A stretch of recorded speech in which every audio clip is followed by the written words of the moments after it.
While vacationing at this beautiful lakeside lodge in Minnesota, a friend asked why the sunset pictures he takes with his phone don't live up to his expectations.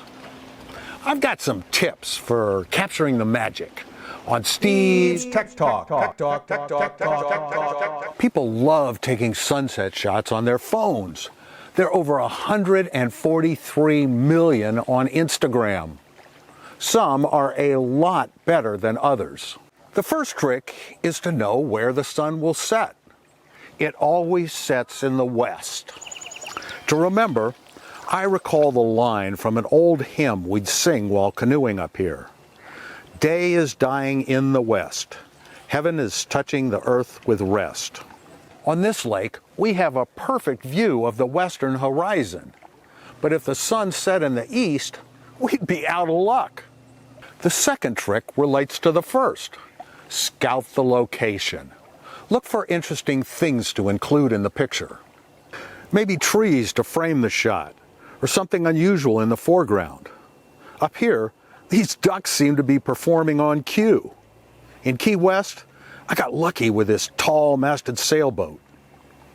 Also, move around and try different locations. This was my favorite, and then the duck provided the magic moment. Another trick can be a heartbreaker.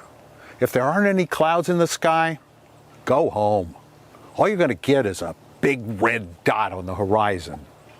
Professional photographers use a compositional trick called rule of thirds. Part of the rule advises against putting the horizon in the middle of the frame. Put it in the upper or lower third of the picture.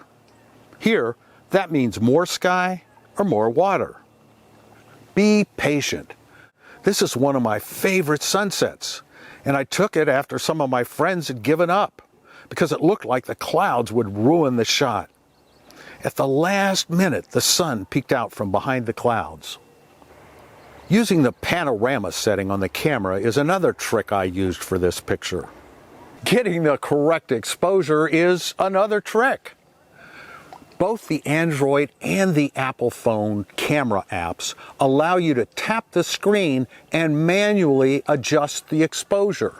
On the iPhone, tap the screen and hold while dragging your finger up or down.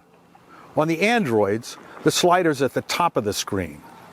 There's no correct exposure. Play with the results and pick what you like. If your camera has an HDR setting, use it. What it does is take 3 pictures, and then it combines those to make the best possible exposure. HDR stands for High Dynamic Range. It takes 1 picture to capture the details in the brightest part of the picture. It takes another picture to capture the details in the shadows. And then it takes a final picture to capture the mid-range. I had to chuckle the other night. I saw somebody using the flash on their phone. It's kind of like using the flash at a stadium concert. Doesn't put out enough light to make any difference. One more trick. Search your iPhone photos for the term sunsets, and you'll get all your sunset pictures.